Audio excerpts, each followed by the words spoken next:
Dr. Ferguson, what is osteoporosis? Osteoporosis is decreasing bone mass, typically seen with age, sometimes with chronic illness as well. So loss of calcium from our bones and increasing brittleness, increasing risk of fracture. Is there a way to prevent it naturally? Yes, so the risk factors of osteoporosis, besides aging, would be lower estrogen status. So if you have low hormones, family history. Most women typically know if their mothers or their grandmothers had trouble with osteoporosis. That's going to put you in a higher risk category yourself, so it's important to take precautions during our developmental years. So from birth through age 20 approximately is the most important time to get in your calcium as compared to the later years. So that first or childhood is the most important time to get your calcium in. So that's a big area of prevention.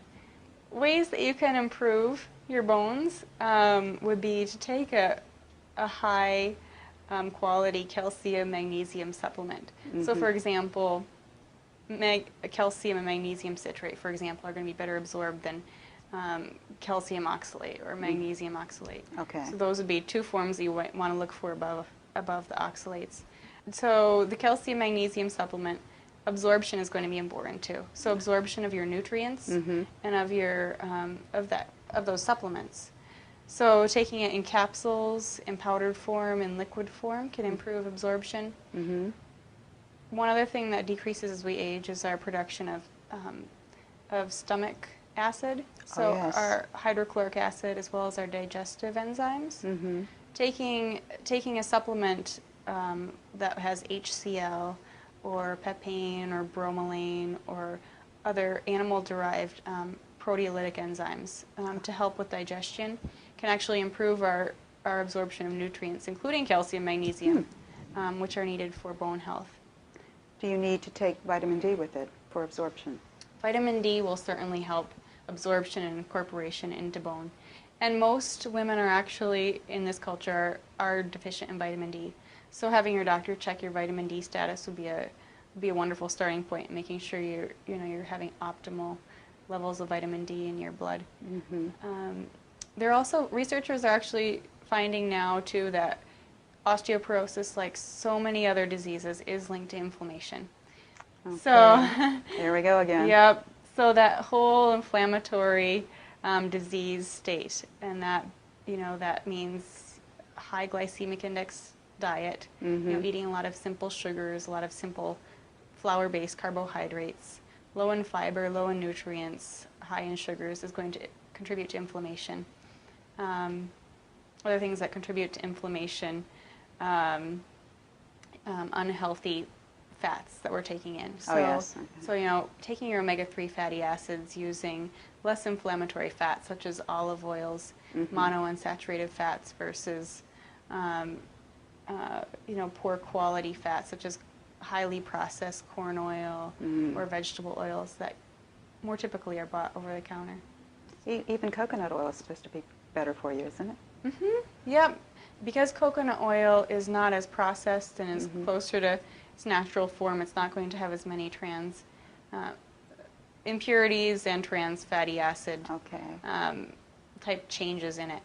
Coconut oil, I would also say, is really good for cooking at high heat.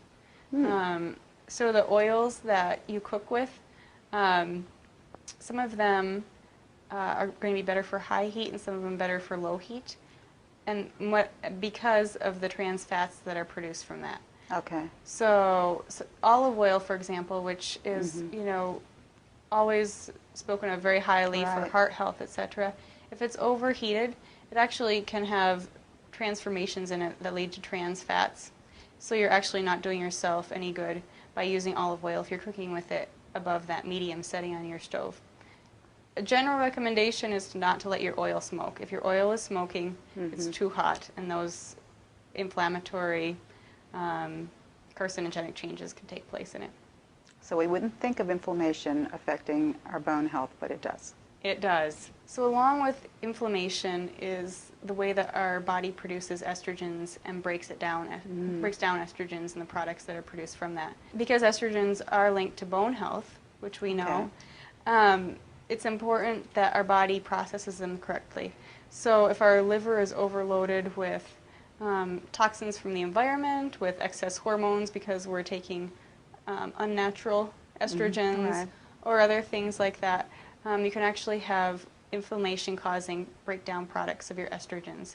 And so one thing that we typically do when people come into us for bone health is to look at their estrogen breakdown, and that's a simple urine test. Looking at estrogen metabolites and making sure that their liver is adequately breaking those down and that they're not breaking them down in an inflammatory manner. So, and then there are herbs and supplements, that can be used to alter that, that breakdown process to optimize bone health. Okay, very good. Thanks.